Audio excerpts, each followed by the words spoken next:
Well, Sunday morning. Next week is 4th of July. Oh my God, the time is flying.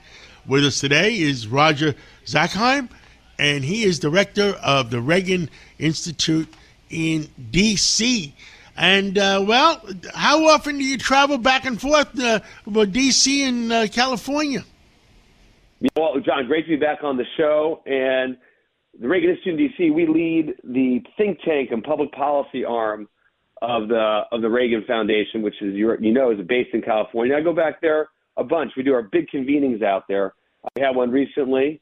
We couldn't get you there, but we hope to in the future. The Reagan National Economic Forum, and there we had the Secretary of Treasury and leading CEOs, entrepreneurs to talk about American free enterprise and the dignity of work and how do we make America prosper for all Americans. And lately, it seems like America is under attack in so many ways, in so many directions. Politically, I mean, in New York, I live in New York, and New York has suffered a socialistic takeover just about, and it looks like it might happen in a state besides just the city. President Trump is doing as much as he can with the fighting the drug situation. What are you looking as the biggest dangers that President Reagan would have looked at? Well, he faced these challenges when he was in office. Actually, prior to coming into office as president, he served as governor during the 60s, where he faced a spate of young people who were anti-war and were promoting this socialist outlook, some of which we're seeing play out again. In this respect, history is rhyming a little bit. Of course, we've seen this convergence in New York City with socialism, Marxism, and Islamism, and that's unique and different than what we've seen in this country before. I do think Reagan always had a dose of optimism, even when we were facing these challenges to our democratic republic, and I think it's important, John, we keep that in mind as we are on the cusp of celebrating our 250th birthday. And that is pride in the wisdom of the American people, that America is built on this foundation of human dignity, individual liberty.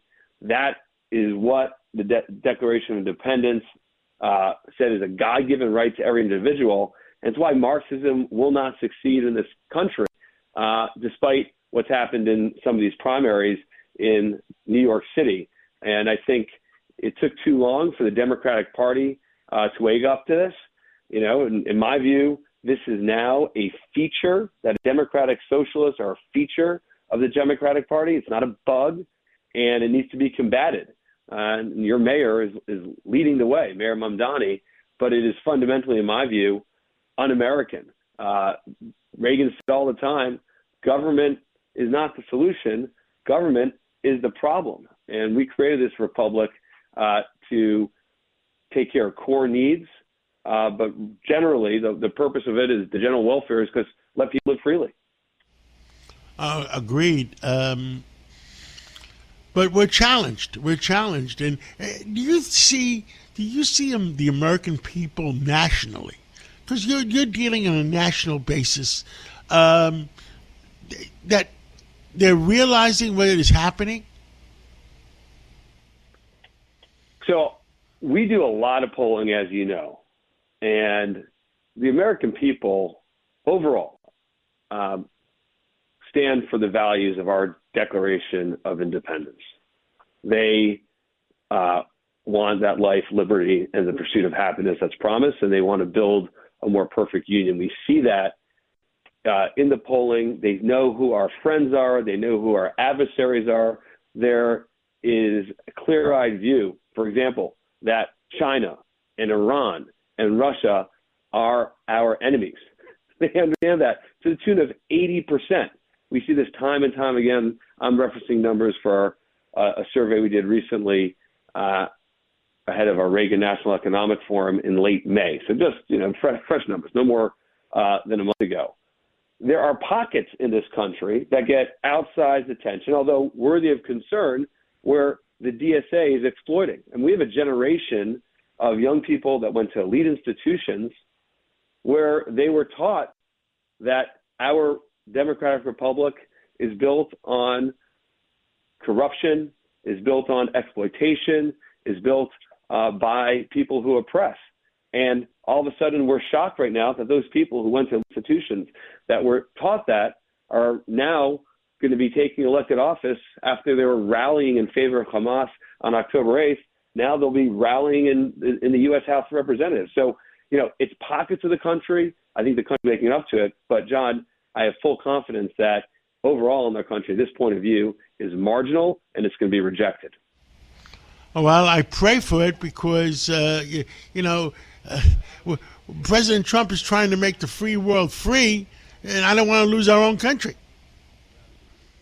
Well, neither do I. And it needs to be combated. And the first step is for the Democratic Party to recognize that this is something that is structural, that it can't be wished away or swept under the rug. You have a Democrat like Senator Fetterman from Pennsylvania, who seems to me quite clear-eyed about it. But this is a point of view that is seeking to give government and the state all the means of production, and we know what that is. This Marxist outlook just leads to servitude, the serfdom of the state. This is what Hayek spoke about. This is what Reagan internalized. We need to be on the side of freedom. Freedom, economic freedom, political freedom, religious freedom. And unfortunately, the forces that are operating in these corridors in New York City want to tell young people that they should trade their freedom for government services and benefits that somehow will make their life better. And we know what happens in this situation. What it does, it just makes people slaves to the state and actually is a corruptive force in people's lives. Well, Roger Zakheim, thank you so much for everything you do and get the truth out and maintain the Reagan legacy. And we'll catch up with you again real soon. Great to be with you.